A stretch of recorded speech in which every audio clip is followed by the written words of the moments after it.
Hello दोस्तों, आपका स्वागत है आपका अपना YouTube channel top study circle में। आज हम क्लास 12 के फिजिक्स के प्रथम अध्याय विद्युत क्षेत्र तथा विद्युत आवेश इलेक्ट्रिक फील्ड एंड चार्ज में कुछ महत्वपूर्ण ऑब्जेक्टिव के बारे में अध्ययन करेंगे जो हमेशा से परीक्षा में पूछा जाता है। तो आइए सबसे पहले हम इस सभी प्रश्न को अच्छे से बारी बारी से देखेंगे। तो आइए सबसे पहला प्रश्न को हम देखते हैं। यदि आप इस सभी प्रश्न को आप देख लेते हैं तो प्रथम अध्याय में आपको कहीं से इससे अधिक ऑब्जेक्टिव का प्रश्न नहीं पूछा जा सकता है। तो आइए सबसे पहले हम पहला प्रश्न को देखते हैं। हवा में प्रावैद्युतांक का मान क्या होता है? तो सबसे पहले हम जानेंगे हवा में जो प्रावैद्युतांक का मान होता है वह 1 होता है। यदि हवा के बाद यदि धातु में प्रावैद्युतांक के बाद प्रावैद्युतांक मतलब ER को प्रावैद्युतांक कहते हैं, यदि इसका मान पूछा जाए तो अनंत होता है। यदि कुचालक पदार्थ में प्रावैद्युतांक का मान पूछा जाए तो इसमें जो है 1 से अधिक होगा, ग्रेटर देन 1 होगा। चलिए तो आइए नेक्स्ट क्वेश्चन को देखते हैं। विद्युत क्षेत्र में एक आवेशित कण पर लगने वाला बल का मान क्या होगा? तो विद्युत क्षेत्र में आवेशित कण पर जो लगने वाला बल का मान होगा वह जो होगा QE, क्योंकि बल विद्युत आवेश में जो बल लगता है वह उस बल का जो फॉर्मूला होता है QE होता है, इसलिए इसका आंसर ए सही है। नेक्स्ट क्वेश्चन की ओर चलते हैं। विद्युत फ्लक्स का SI मात्रक क्या होता है? तो विद्युत फ्लक्स का SI मात्रक 2 होते हैं, दोनों के बारे में अध्ययन करेंगे। सबसे पहला होता है न्यूटन मीटर स्क्वायर प्रति कूलम और दूसरा होता है वोल्ट मीटर।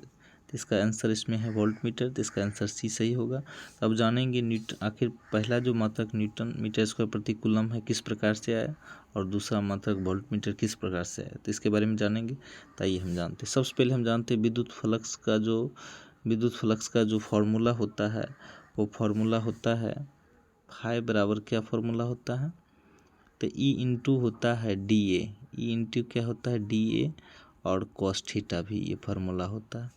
तो हम जानते हैं E का जो है विद्युत क्षेत्र का जो SI मात्रक होता है वह न्यूटन प्रति कूलम होता है और A जो होता है एरिया है और एरिया का क्षेत्रफल क्या होता है मीटर स्क्वायर। तो इसका जो मात्रक बन के आया है न्यूटन मीटर स्क्वायर और प्रति कूलम स्क्वायर, ये पहला मात्रक है जो कि ये भी मात्रक कभी कभी परीक्षा में पूछा जाता है। और दूसरा मात्रक का ये जानते हैं न्यूटन मीटर स्क्वायर को हम मीटर इंटू मीटर लिखा जा सकता है, बट्टा कूलम भी लिखा जा सकता है। और 1 न्यूटन मीटर स्क्वायर 1 जूल बराबर होता है न्यूटन मीटर। 1 जूल बराबर क्या होता है न्यूटन मीटर। तो जूल बराबर न्यूटन मीटर होता है, तो न्यूटन मीटर की जगह पर जूल लिख सकते हैं, बट्टा कूलम इंटू मीटर। और जूल प्रति कूलम को हम वोल्ट कह सकते हैं। इस जूल प्रति कूलम को हम क्या कह सकते हैं वोल्ट। जूल प्रति कूलम बराबर वोल्ट होता है, तो इसे जूल बट्टा कूलम की जगह हम वोल्ट दे सकते हैं इंटू मीटर। तो ये दूसरा मात्रक है जो कि आपको ऑप्शन में दिया गया है, ऑप्शन नंबर सी है। तो आइए अब हम नेक्स्ट क्वेश्चन की ओर चलते हैं। संबंध आवेश Q बराबर NE में निम्नलिखित में n का मान संभव है। आखिर आवेश में जो n का मान जो फॉर्मूला n आवेश में जो फॉर्मूला आवेश के फॉर्मूला में जो n का मान है वो संभव नहीं है। अर्थात आवेश के फॉर्मूला में n का मान कौन संभव होते हैं कौन नहीं संभव होते। तो हम ये जो मान का पता करेंगे आवेश के क्वांटमीकरण से। आवेश के क्वांटमीकरण में कहा जाता है कि आवेश को कभी टुकड़ा नहीं किया जा सकता है या टुकड़ा में नहीं लिख सकते हैं। आवेश को 1.5 आवेश, 2.5 आवेश, 3.5 आवेश के रूप में नहीं लिख सकते। जैसे पेन को तोड़ने के बाद आप आधा पेन, 1.5 पेन, 2.5 पेन नहीं कह सकते, उसी प्रकार आवेश को 1.5 या 2.5 या 3.5 आप नहीं कह सकते हैं। तो आइए हम इसमें जानते हैं यदि आवेश दशमलव में होगा तो वह मान संभव नहीं होगा, यदि दशमलव में नहीं होगा तो वह संभव होगा। तो आइए इसमें संभव नहीं पूछा है तो इसलिए इसका आंसर सी होगा। नेक्स्ट क्वेश्चन की ओर चलते हैं। आवेश का पृष्ठ घनत्व का SI मात्रक क्या होता है? पृष्ठ घनत्व का SI मात्रक होता है कुल आवेश बट्टा कुल क्षेत्रफल। यदि आपसे पूछा जाता आयतन आवेश घनत्व क्या होता है तो कुल आवेश बट्टा कुल आयतन, मतलब जो लगा होगा वो उसको बट्टा में लिखा जाएगा। तो अब हम नेक्स्ट प्रश्न की ओर चलेंगे। किसी माध्यम की आपेक्षिक परावैद्युतांक ER क्या होता है? किसी माध्यम की आपेक्षिक परावैद्युता, तो आपेक्षिक परावैद्युता को ER का जो फॉर्मूला होता है तो ER का जो फॉर्मूला हो जाएगा इप्सिलॉन बट्टा इप्सिलॉन 0। मतलब इस इप्सिलॉन का मतलब होता है विद्युतशीलता, इप्सिलॉन 0 का मतलब होता है आपेक्षिक विद्युतशीलता ER का मतलब होता है निर्वात की विद्युतशीलता या हवा की विद्युतशीलता, या E0 का जो मतलब होता है वह माध्यम की विद्युतशीलता भी हो सकता है, और इप्सिलॉन का मतलब होता है विद्युतशीलता, इप्सिलॉन 0 का मतलब होता है माध्यम की विद्युतशीलता, इप्सिलॉन R का मतलब होता है हवा या निर्वात की विद्युतशीलता होता है। तो अब हम नेक्स्ट प्रश्न की ओर चलेंगे। पानी का प्रावैद्युत स्थिरांक होता है, तो आखिर पानी का प्रावैद्युत स्थिरांक कितना होता है? तो 80 होता है। नेक्स्ट क्वेश्चन की ओर बढ़ेंगे। 1/4 पाई एप्सिलॉन का मान क्या होता है? तो 1/4 पाई एप्सिलॉन का जो मान होता है वो होता है 9 × 10⁹ न्यूटन मीटर स्क्वायर प्रति कूलम स्क्वायर, क्योंकि के का फॉर्मूला क्या होता है? तो 1/4 पाई एप्सिलॉन होता है। तो हम जानते हैं के का मान क्या होता है? 9 × 10⁻9 और न्यूटन मीटर स्क्वायर होता है और प्रति कूलम स्क्वायर होता है। नेक्स्ट क्वेश्चन की ओर जानेंगे। आवेश का बीमा होता है, तो आवेश का बीमा क्या होता है? तो आवेश का बीमा होता है AT, कहीं IT भी दिया जाता है, तो ये दोनों सही है। तो हम जानेंगे AT क्या होता है। AT आवेश का फॉर्मूला जो होता है, आवेश का फॉर्मूला क्या होता है? Q बराबर क्या होता है? IT। आवेश का फॉर्मूला होता है IT। I का जो बीमा होता है, I को एम्पियर में मापा जाता है, इसका बीमा A ले लिए गया, समय का मात्रक सेकेंड होता है लेकिन बीमा T होता है, तो इसको T ले लिया गया, तो इसलिए अब इसका जो बीमा हो गया A और T हो जाता है। कभी कभी I की जगह पर I ही लिखा जाता है, T की जगह पर T, इस तरह का बीमा भी कभी देखने को मिलेगा, वो आवेश का बीमा, तो ये भी सही है। तो नेक्स्ट क्वेश्चन की ओर चलते हैं। इप्सिलॉन 0 का मात्रक है। इप्सिलॉन 0 का मात्रक क्या होता है? तो इप्सिलॉन 0 का भी दो मात्रक होता है, हम इसका भी मात्रक, दोनों मात्रक के बारे में जानेंगे। तो इप्सिलॉन 0 का जो मात्रक होता है, विद्युतशीलता का जो मात्रक होता है वो क्या होता है? कूलम स्क्वायर प्रति न्यूटन मीटर स्क्वायर। देखिए इसका पहला मात्रक हो, और इसी से बना है क्या बना है? फैराडे प्रति मीटर इनवर्स। आखिर हम जानेंगे इप्सिलॉन, ये इसका मात्रक जो है फैराडे प्रति मीटर स्क्वायर किस प्रकार बना है। इसी फर्स्ट मात्रक से ही ये बना है, दूसरा मात्रक बना है, तो इसको हम बताते हैं फैराडे प्रति मीटर स्क्वायर कैसे बना है इसका मात्रक। तो आइए हम जानते हैं। पहला इप्सिलॉन का जो मात्रक होता है वो क्या होता है? तो कूलम स्क्वायर प्रति न्यूटन मीटर स्क्वायर होता है। तो आइए, तो कूलम स्क्वायर तो ठीक रहा और न्यूटन भी ठीक रहा, लेकिन डबल मीटर है तो मीटर स्क्वायर है तो इसको डबल मीटर लिखा जा सकता है। अब आइए, इस जो कूलम स्क्वायर बट्टा न्यूटन मीटर है, तो ये जो है फैराडे का मान होता है। किसका मान होता है? फैराडे का। अब बट्टा में यह हो गया मीटर, और यह जो मीटर ऊपर जाएगा तो फैराडे क्या हो जाएगा? मीटर इनवर्स, और इसको तोड़ोगे तो ये फैराडे का मात्रक है। तो इस प्रकार से हम इसको हम कह सकते हैं इसका आंसर हो जाएगा B। नेक्स्ट क्वेश्चन की ओर चलिए।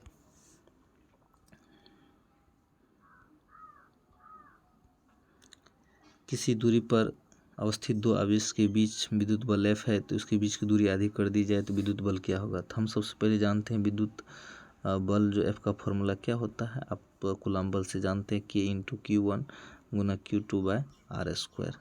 यदि इसमें जो है हमको कहता है सिर्फ दूरी को ही आधी कर दिया जाए, आवेश को कोई चेंजिंग नहीं करना है, दूरी को क्या कर दिया? आधी। आधी का मतलब होता है r/2 का स्क्वायर हो जाएगा, तो स्क्वायर होगा तो दोनों पर होगा, तो इसका मतलब है कि ठीक रहा, Q1 Q2 भी ठीक रहा, लेकिन r² भी ठीक रहा, और 2 का स्क्वायर जो 4 होगा और ये 4 ऊपर चला आएगा, तो इसका मतलब 4 ठीक रहा और K भी ठीक रहा, Q1 × Q2 हो जाएगा। Q1 गुना क्या हो जाएगा? फिर से देखते हैं, बल का फॉर्मूला क्या हो जाएगा? तो बल का फॉर्मूला आप जानते हैं, K होता है Q1 × Q2, अब बट्टा क्या होता है? r² होता है, बराबर। K भी ठीक रहा, आवेश में कोई बदलाव नहीं करना है, लेकिन दूरी में r/2 का स्क्वायर हो जाएगा। तो आप जानते हैं K तो ठीक रहा, Q1 भी ठीक रहा, Q2 भी ठीक रहा, बट्टा r²/4, और ये 4 ऊपर चला आएगा तो हो जाएगा 4K Q1 × Q2 बट्टा हो जाएगा r²। अब देखिए 4 तो ठीक रहा, और ये सभी जो है किसका फॉर्मूला है? F का, ये सभी किसका फॉर्मूला है, एफ का। इसका आंसर हो जाएगा 4f। किस तरह से 4f है तो आप आसानी से इसको समझ सकते हैं। नेक्स्ट क्वेश्चन की ओर चलेंगे। जब किसी वस्तु का आविष्कृत किया जाता है तो उसका द्रव्यमान क्या होता है, तो द्रव्यमान जो होता है उस वस्तु का हमेशा जो है वह बढ़ भी सकता है या घट भी सकता है। यदि द्रव्यमान पूछा जाए, जब किसी वस्तु का आविष्कृत किया जाता है तो उसका द्रव्यमान क्या होगा, तो द्रव्यमान जो है ये बढ़ भी सकता है, वो घट भी सकता है। द्रव्यमान यदि पूछा जाए, किसी वस्तु का आविष्कृत करने पर द्रव्यमान का मान पूछा जाए तो देखना होगा आपका क्वेश्चन में द्रव्यमान पूछ रहा है, तो द्रव्यमान पूछेगा तो इसका मान घट बढ़ सकता है। तो इस चीज़ को हमेशा देखना होगा। यहाँ पर क्या पूछा गया है, द्रव्यमान पूछा गया, इसके अलावा अन्य पूछा जाएगा तो उसमें चेंजिंग होगा। अब नेक्स्ट क्वेश्चन की ओर चलेंगे। विद्युतशीलता कैसा है, मतलब क्या होता है, तो विद्युतशीलता इप्सिलॉन, जिसको आप विद्युतशीलता कहते हैं, इसका जो मात्रक क्या होता है तो आप जानते हैं क्या होता है, कूलम स्क्वायर प्रति न्यूटन मीटर स्क्वायर। और इसी को हम जब न्यूटन को ऊपर ले जाएंगे तो इन्वर्स माइनस हो जाएगा, मीटर को ऊपर ले जाएंगे माइनस हो जाएगा, और लेकिन कूलम स्क्वायर में कोई बदलाव नहीं होगा। इसका आंसर ये सही है। नेक्स्ट क्वेश्चन की ओर चलेंगे। कूलम बल है, कूलम बल कैसा बल है, तो कूलम जो बल है वह केंद्रीय बल और विद्युत बल दोनों है, इसलिए इसका आंसर हो जाएगा सी, सही है। नेक्स्ट क्वेश्चन की ओर चलेंगे। यदि समरूप विद्युत क्षेत्र ई अक्ष की दिशा में विद्यमान है तो समविभव क्या होगा, तो हम जानते हैं इस क्वेश्चन को समझने के लिए एक ग्राफ को लेना होगा। सबसे पहले 3 डायमेंशन में हम 3 डायमेंशन को बनाएंगे। इसमें एक्स अक्ष, इसको एक्स अक्ष कहेंगे, इसको वाई, इसको जेड। और कहा भी गया समरूप विद्युत क्षेत्र में जो है एक्स अक्ष पर होगा। विद्युत क्षेत्र कौन अक्ष पर है, एक्स अक्ष पर है, तो कहता है विद्यमान है, तो समविभव कौन अक्ष पर होगा, तो जब विद्युत क्षेत्र इस अक्ष पर होगा तो विभव इसके छोर का होगा, इसके छोर का कौन होगा, तो वाई और जेड बचा हुआ शेष है, तो इसलिए इसका आंसर हो जाएगा वाई जेड की दिशा में। यदि वाई पूछता तो इसका आंसर हो जाता है, यदि वाई अक्ष की दिशा में विद्यमान रहता है तो इसका आंसर हो जाएगा जेड एक्स वाई अक्ष में, लेकिन यहाँ पूछा एक्स अक्ष की दिशा में तो इसका आंसर हो जाएगा वाई जेड। नेक्स्ट क्वेश्चन की, विद्युत आवेश का क्वांटम E.S.U मात्रक में होता है, क्या होता है, विद्युत आवेश का क्वांटम इलेक्ट्रोस्टैटिक यूनिट मात्रक में क्या होता है, तो इसका जो मात्रक में जो मान होगा वो होगा 4.78 × 10⁻⁻10, इसको याद रखना है। नेक्स्ट क्वेश्चन की ओर चलेंगे। स्थिर विद्युत क्षेत्र होता है, आखिर स्थिर विद्युत क्षेत्र क्या होता है, वो संरक्षी होता है। स्थिर, यदि विद्युत क्षेत्र स्थिर होगा तो वो कैसा होगा, संरक्षी होगा। नेक्स्ट क्वेश्चन की ओर चलेंगे। एक एकांकी चालक के निम्न में से कौन सा अनुपात अचर होगा, तो वह जो अनुपात अचर होगा वह कुल आवेश बट्टा कुल विभव होगा। अगला क्वेश्चन चलते हैं। एक कूलम आवेश डैश ESU इलेक्ट्रोस्टैटिक यूनिट के बराबर होता है, तो इसका आंसर हो जाएगा 3 × 10⁻⁹ इलेक्ट्रोस्टैटिक यूनिट के बराबर होता है। अगला क्वेश्चन चलिए। एक आवेशित चालक की सतह पर किसी बिंदु पर विद्युतीय क्षेत्र की तीव्रता क्या होगी, तो एक आवेशित चालक की सतह के किसी बिंदु पर विद्युतीय क्षेत्र की तीव्रता जो होंगे वह जो होगा हमेशा सतह के लंबवत होगा, लेकिन सतह के लंबवत तब होगा जब सतह के किसी बिंदु पर होगा। आवेशित चालक के सतह के किसी बिंदु पर होगा तो उस समय जो है विद्युत क्षेत्र की तीव्रता सतह के लंबवत होते हैं।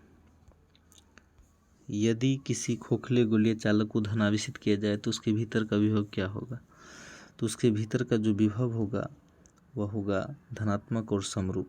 यदि किसी खोखले गोलीय चालक को इस पर धन आवेशित आवेश दिया जाता है तो उसके अंदर विभव जो है धनात्मक भी होगा और सभी जगह समान होगा। सभी जगह क्या होगा, समान मात्रा में सभी जगह विभव होगा। लेकिन यदि इसी खोखले गोले के भीतर विद्युत क्षेत्र E का मान पूछ दिया जाए तो उसका जो आंसर होगा वह 0 होगा। विद्युत क्षेत्र पूछेगा तो 0, यदि विभव पूछेगा तो धनात्मक और समरूप। नेक्स्ट क्वेश्चन की ओर चलें।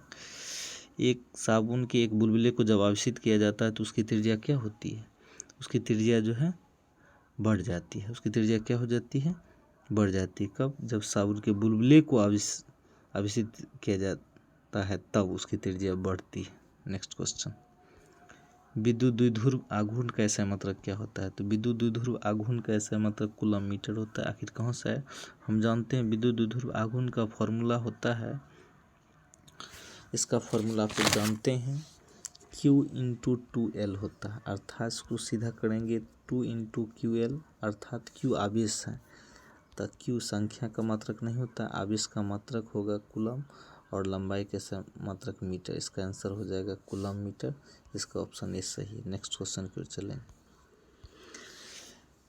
विद्युत क्षेत्र में प्रवेश करने वाले एक इलेक्ट्रॉन को प्रारंभिक वेग विद्युत क्षेत्र से भिन्न दिशा में, तो विद्युत क्षेत्र में इलेक्ट्रॉन का पथ कैसा होगा? तो भिन्न दिशा में रहने पर इलेक्ट्रॉन का पथ इस रूप में हो जाएगा, अर्थात परवलयी हो जाएगा, परिवलय हो जाएगा। नेक्स्ट क्वेश्चन की ओर चलेंगे। इप्सिलॉन 0 की बीमाएँ हैं, अर्थात विद्युतशीलता की बीमा क्या होती है? हम जानते हैं विद्युतशीलता का जो मात्रक होता है क्या होता है? सबसे पहले मात्रक जानेंगे, कूलम स्क्वायर प्रति न्यूटन मीटर स्क्वायर। अब मात्रक से ही बीमा निकलता है, तो कूलम का बीमा क्या होता है? AT का स्क्वायर हो जाएगा बट्टा न्यूटन का बीमा क्या होता है? ML/10⁻², और मीटर स्क्वायर मतलब मीटर स्क्वायर लंबाई का होता है, तो लंबाई का यहाँ पर क्या हो जाएगा? स्क्वायर। अब हम मीटर को ऊपर ले चलेंगे, क्या हो जाएगा? मीटर इन्वर्स हो जाएगा। लंबाई 1 और 2 कितना हो जाएगा? लंबाई 3 होगा, और ऊपर जब इसको ले जाएंगे तो -3 हो जाएगा। अब नेक्स्ट T-2 है और ऊपर में T स्क्वायर है, तो जब -2 और स्क्वायर ऊपर में, तो ये भी ऊपर जाकर प्लस हो जाएगा, तो T4 हो जाएगा, और A जो है A का स्क्वायर हो जाएगा। इसका मतलब इसका जो ऑप्शन हो जाएगा वह बी हो जाएगा राइट आंसर। नेक्स्ट क्वेश्चन की ओर चलें। एक स्थिर आवेश उत्पन्न करता है, आखिर एक स्थिर आवेश क्या उत्पन्न करता है? तो यह स्थिर आवेश सिर्फ केवल विद्युत क्षेत्र ही उत्पन्न करता है स्थिर होने के बाद। नेक्स्ट क्वेश्चन में चलते हैं। मुक्त आकाश की परावैद्युतांक होती है, तो मुक्त आकाश का जो परावैद्युतांक का मान होता है वह 8.85 × 10⁻12 फैराडे प्रति मीटर या मीटर इन्वर्स होता है। नेक्स्ट क्वेश्चन की ओर चलते हैं। यदि दो आवेश के बीच की दूरी दुगुनी कर दिया जाए तो बीच लगने वाला बल का मान क्या होगा? तो आइए, तो आप जानते हैं कूलम के नियम से बल का फॉर्मूला क्या होता है? KQ1 × Q2/r²। यदि इसमें दोनों आवेश के बीच की दूरी ही दुगुनी कर दिया जाएगा, सिर्फ दूरी को ही दुगुनी किया जाएगा, तो KQ1 Q2 ठीक रहेगा, दुगुनी कर देंगे तो 2r का स्क्वायर हो जाएगा। तो इसके बाद जो चेंज होगा KQ1 × Q2 ठीक रहा, तो 4r² हो जाएगा। तो 4 जो है इसको आगे करेंगे 1/4 हो जाएगा, KQ1 Q2/r²। अब देखिए 1/4 ठीक रहा, और ये जो KQ1 Q2/r² है इसको हम F कहते हैं। इसका मतलब है ये बल्क जो है 1/4 गुना के बराबर है, तो इसका आंसर सी हो जाएगा। इस क्वेश्चन का राइट आंसर सी होगा। नेक्स्ट क्वेश्चन की ओर चलेंगे। ई तीव्रता के विद्युत क्षेत्र में द्विध्रुव आघूर्ण वाले विद्युत द्विध्रुव पर लगने वाला बल क्या होगा? तो इसका जो है फॉर्मूला होगा बल आघूर्ण P×E हो जाएगा। नेक्स्ट क्वेश्चन चलते हैं। विद्युत तीव्रता का बीमा क्या होगा? तो विद्युत तीव्रता का जो बीमा होता है आप लोग जानते हैं, विद्युत तीव्रता का जो ई का फॉर्मूला होता है, ई मात्रक होता है न्यूटन प्रति कूलम।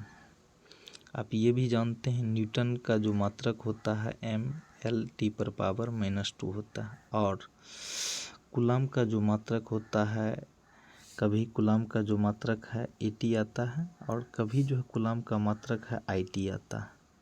तो ये ध्यान रखना कि यहाँ पर IT का प्रयोग किया गया है। तो अब देखो M ठीक रहा, L/−2 भी ठीक रहा, लेकिन I ऊपर जाएगा तो पावर में माइनस हो जाएगा, और T ऊपर जाएगा तो पावर में I। L जो है ML ठीक है। अब एक चीज़ और जानना होगा इसमें इस क्वेश्चन का आंसर हो जाएगा बी, लेकिन एम तो सही है। एल, एक चीज़ इसका मात्रक फिर से देखेंगे। सबसे पहले हम जानेंगे विद्युत तीव्रता। ई जो है, ई का मात्रक क्या होता है? तो ई का मात्रक होता है न्यूटन प्रति कूलम। और न्यूटन का जो मात्रक क्या होता है? एम होता है, एल होता है और टी पर पावर -2 होता है। और कूलम का फॉर्मूला, कूलम का जो मात्रक होता है, दो मात्रक होता है। एक मात्रक होता है आई टी और एक मात्रक होता है ए टी। तो यहाँ पर आई टी का प्रयोग किया गया है, तो कूलम है आई टी। अब आइए, एम ठीक रहा, एल भी ठीक रहा, लेकिन टी पर पावर 1 है, ऊपर जाएगा तो -1 और यह टी हो जाएगा -3 हो जाएगा। और आई का मात्रक ऊपर जाकर -1 होगा, तो इसका आंसर हो जाएगा एम एल टी पर पावर बी, सही आंसर होगा। नेक्स्ट क्वेश्चन की ओर चलेंगे। यदि आवेशित खोखले गोलाकार चालक के भीतर विद्युतीय तीव्रता का मान क्या होगा? विद्युतीय तीव्रता का मान जो होगा वह हो जाएगा 0 हो जाएगा। अभी जस्ट हम बोले थे, आवेशित खोखले गोले चालक के भीतर विद्युतीय तीव्रता का मान क्या होगा? तो 0 होगा। यदि विभव पूछा जाएगा तो विभव का मान ही समरूप होता है। विभव पूछा जाता तब सभी पृष्ठ पर समान, धनात्मक पृष्ठ सभी पृष्ठ पर समान रूप से समरूप से वितरित हो जाती है, लेकिन यहाँ पूछा है तीव्रता ई का मान। ई का मान जब पूछेगा तो इसका आंसर 0 होगा, इसलिए इसका आंसर सी होगा। नेक्स्ट क्वेश्चन की ओर चलें। एक विद्युत द्विध्रुव एक पृष्ठ से घिरा हुआ है, तो पृष्ठ पर कुल विद्युतीय फ्लक्स का मान क्या होगा? तो विद्युतीय फ्लक्स का जो मान होता है, अगर विद्युत द्विध्रुव एक पृष्ठ से घिरा होगा, बंद होगा, तो बंद होगा तो पृष्ठ पर कुल विद्युतीय फ्लक्स का मान क्या होगा? तो वह 0 हो जाएगा। नेक्स्ट क्वेश्चन की ओर चलें। एक आवेशित चालक का क्षेत्र आवेश घनत्व सिग्मा है, इसके पास विद्युत क्षेत्र का मान होता है, अथवा आवेशित गोलीय चालक के अंदर विद्युत क्षेत्र कितना होगा? तो इसका जो फॉर्मूला होता है विद्युत क्षेत्र ई का जो फॉर्मूला होता है वह होता है सिग्मा बट्टा एप्सिलॉन। विद्युत क्षेत्र का फॉर्मूला, तो इसको याद रखना है, इस फॉर्मूला को भी याद रखना है, सिग्मा बट्टा एप्सिलॉन 0। इसका आंसर हो जाएगा राइट बी। यदि गोले पर आवेश 10 माइक्रोकूलम है तो इसकी सतह पर विद्युतीय फ्लक्स का क्या होगा? गॉस के नियम से जानते हैं विद्युत फ्लक्स का फॉर्मूला क्या होता है विद्युतीय फ्लक्स का फॉर्मूला होता है Q बट्टा एप्सिलॉन 0। यदि Q बट्टा एप्सिलॉन में आवेश का मान दे दिया है 10 माइक्रोकूलम, तो माइक्रोकूलम अब बट्टा एप्सिलॉन का मान जानते हैं 8.85 गुना 10⁻12 होते हैं कूलम स्क्वायर प्रति न्यूटन मीटर स्क्वायर। इसमें माइक्रो का मान रखना होगा। माइक्रो का मान कितना रखेंगे? 10⁻⁻6। यदि इसको हल करेंगे तो हल करने के बाद जो इसका आंसर आएगा वो हो जाएगा 36 पाई गुने 10⁻⁻, न्यूटन मीटर स्क्वायर प्रति कूलम। तो इसको पाई में कन्वर्ट करना होगा, तो आप इसको हल करने के बाद इस मान को आप प्राप्त कर सकते हैं। तो नेक्स्ट क्वेश्चन की ओर चलेंगे। सबसे वीवीआई क्वेश्चन है 64 समरूप बूंदे जिनके प्रत्येक की धारिता 5 माइक्रोफैराडे है मिलकर एक बड़ा बूंद बनाते हैं, तो बड़ी बूंद की धारिता क्या होगी? कैपेसिटर पूछा है, तो सबसे पहले हम जानेंगे 64 बूंद जिनकी प्रत्येक एक सभी का धारिता दिया है। 64 बूंद में प्रत्येक बूंद का धारिता दिया गया है 5 माइक्रोफैराडे है, और मिलकर एक बड़ा बूंद मतलब 64। सबसे पहले हम जानेंगे इस क्वेश्चन को किस रूप में बनाया जाता है। देखिए, छोटा छोटा बूंद है, छोटा छोटा 64 बूंद है, और ये 64 बूंद छोटा छोटा लेकर इसमें एक बड़ा गोला बनाया गया, और उसकी धारिता, बड़े बूंद की धारिता क्या होगी? सबसे पहले जानिए, बूंद जो होता है वह गोलाकार रूप में होता है, तो गोला का आयतन का जो फॉर्मूला होगा वह 4/3 होगा गोलाकार आयतन, क्योंकि बूंद गोल होता है, गोल आकार में होता है, गोलाकार होता है, इसका आयतन होगा 4/3 πr3। यही फॉर्मूला आप जानते हैं, तो इसी फॉर्मूला से बनेगा। एक चीज़ जानिए, बड़ा सबसे पहले हम जानते हैं बड़ा बूंद बनाने के लिए 64 बूंद की आवश्यकता पड़ेंगे, और 64 बूंद मिलेगा तो एक बड़ा बूंद बनेगा। तो सबसे पहले इसमें जानेंगे 64 बूंद, तो 64 गुना छोटे बूंद का आयतन, छोटे बूंद का आयतन बराबर बड़े बूंद का आयतन, बड़े बूंद का आयतन। एक चीज़ जानिए, 64 ठीक है, और छोटे बूंद का आयतन में छोटा आर लेंगे और बड़े बूंद का आयतन में बड़ा आर लेंगे। 4/3 होगा, πr3 हो जाएगा, और बराबर हो जाएगा 64 को छोटा बूंद का आयतन मिलकर ही ना बड़ा बना है, तो 64 गुना उस बूंद का आयतन अब बराबर बड़ा बूंद का आयतन, तो बड़ा बूंद का आयतन कितना हो जाएगा 4/3 πr3। चलिए इसको हम आगे नेक्स्ट के हम इसको हल करते हैं। अब देखिए 64 गुना है 4/3 πr3 बराबर 4/3 πr3। अब आइए पाई ख़त्म, 4/3 ख़त्म हो गया। अब एक चीज़ जानिए, 64 r3 बचा बराबर r3। अब यदि हम इधर r3 लिखते हैं, r3 बराबर हो जाएगा 64 r स्मॉल का q, इसलिए r बराबर इसका घन हो जाएगा, q हो जाएगा 64 r3। अब इसका घन निकालेंगे तो इसका 64 का घन 4 होता है। हल करेंगे या तोड़ेंगे या लॉसो लेंगे, तो जो 3 बार में आएगा उसको एक बार लिखेंगे, तो ये 4 आ जाएगा, और 3r के बदला 1r लिखेंगे। इसका मतलब बड़ा r का मान 4r हो जाएगा। अब हम जानते हैं कैपेसिटर बड़ी बूंद की धारिता जो होता है, अभी जस्ट हम निकाले हैं, क्या निकाले हैं, r बराबर होता है, क्या निकाले हैं 4 और स्मॉल r, यही निकाले हैं।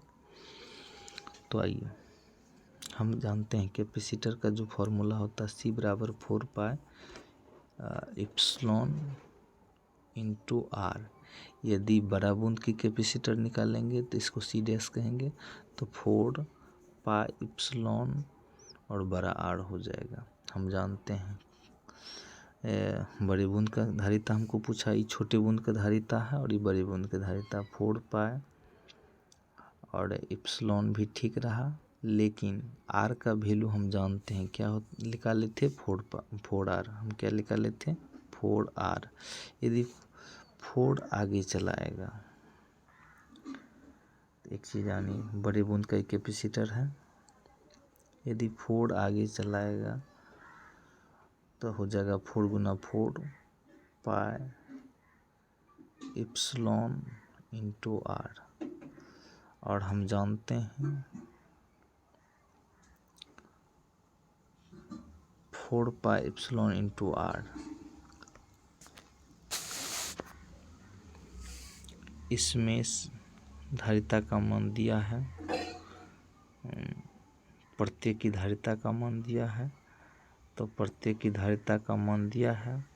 तो एक चीज़ जानिए, छोटे बूंद की धारिता है 5 माइक्रोफैराडे, तो इसका मान दिया है, तो C डैश बराबर 4, और ये धारिता है छोटे बूंद की धारिता है, तो छोटे बूंद की धारिता है 5 माइक्रोफैराडे, तो फैराडे है, तो इसको गुना करेंगे, C डैश का मान हो जाएगा 20 माइक्रोफैराडे, तो इसका आंसर हो जाएगा 20 माइक्रोफैराडे। नेक्स्ट क्वेश्चन पे चलते हैं।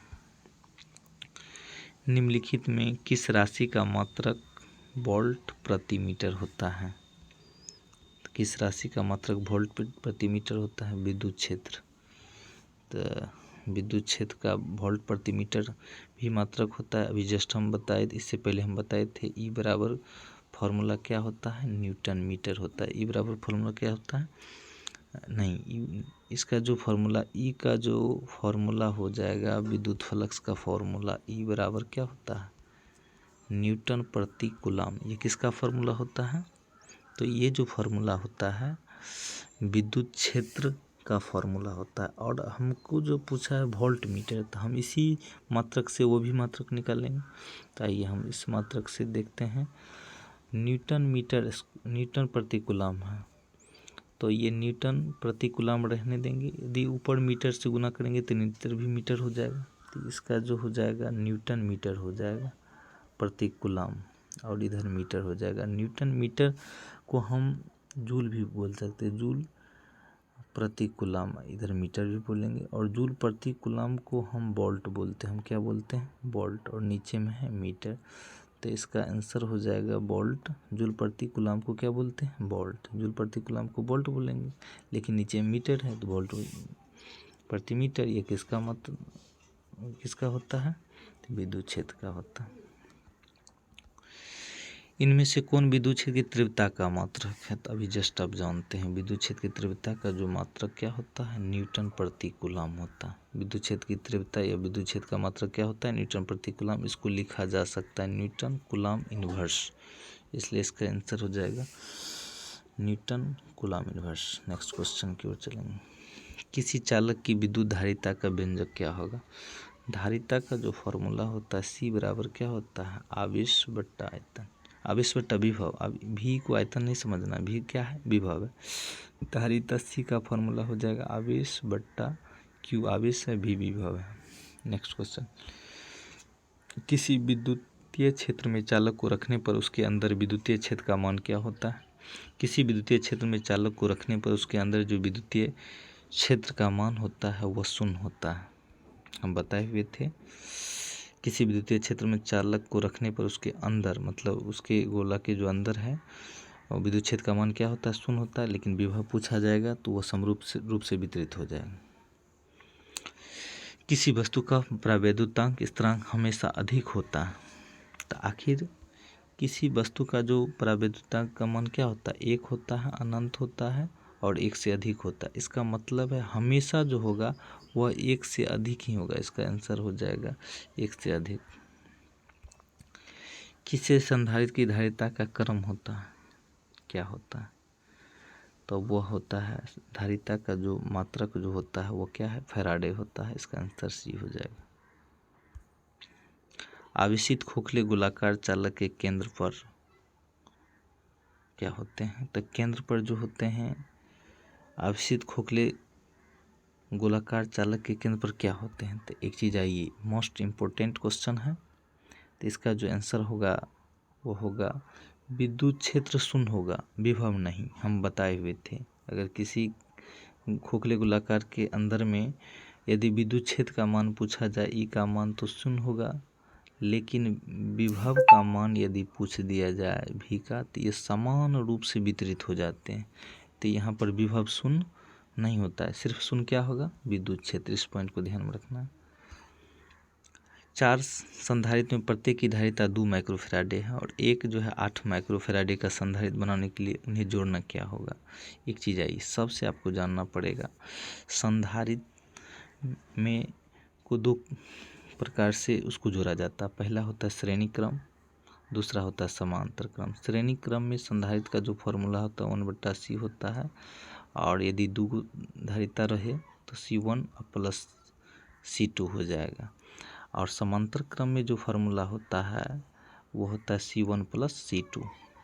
यदि कहता है 2 माइक्रोफैराडे, कितना माइक्रोफैराडे दिया गया है, 2 माइक्रोफैराडे, 4 संधारित्र जो है एक 8 माइक्रोफैराडे बनाने के लिए, यदि 4 को संधारित्र 2, 2 और 2, यदि हम इसको 4 को लेंगे तो ये कितना हो जाएगा, 8। लेकिन ये जो फॉर्मूला है, ये जो 8 मान आएगा किस फॉर्मूला से आएगा, तो ये समांतर क्रम का फॉर्मूला जो होता है C1 plus C2 plus C3 plus C4, तो समांतर क्रम से आएगा। तो इसलिए इसका आंसर होगा, जब हम समांतर क्रम में जोड़ेंगे उस समय जो है उसका जो मान होगा 8 माइक्रोफैराडे आएगा, इसलिए इसका आंसर जो होगा बी होगा।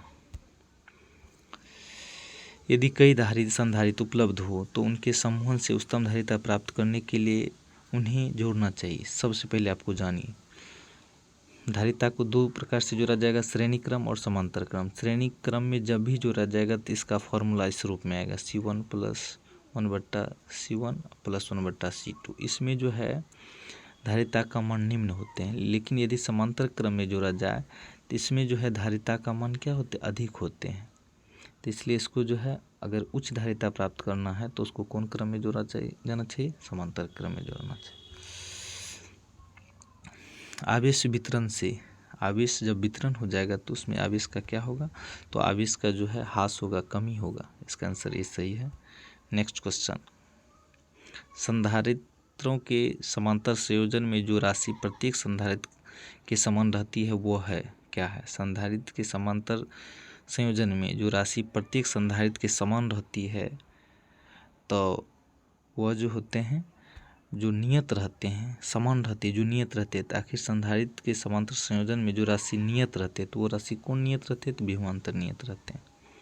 नेक्स्ट क्वेश्चन, समान धारिता के n संधारित्र को पहले समांतर क्रम में, देखिए समांतर क्रम में और फिर श्रेणी क्रम में जोड़ा जाता है। दोनों अवस्थाओं में तुल्य धारिता का अनुपात पूछ दिया। तो समांतर क्रम में यदि n संधारित्र हो तो उसका जो धारिता होगा सीधा n हो जाएगा, लेकिन श्रेणी क्रम में जब होगा तो उसका जो धारिता होगा 1/n। जब इसको हल करेंगे तो n ये उलट कर ऊपर ही चल जाएगा, n होगा, तो इसका आंसर हो जाएगा n²।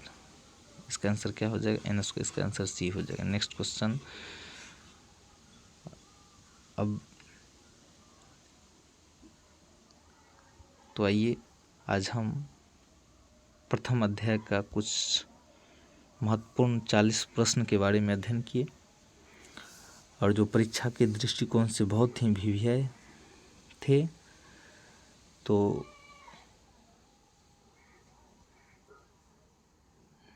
आप लोग सभी क्वेश्चन को ध्यानपूर्वक अच्छे से अध्ययन करें। So thanks.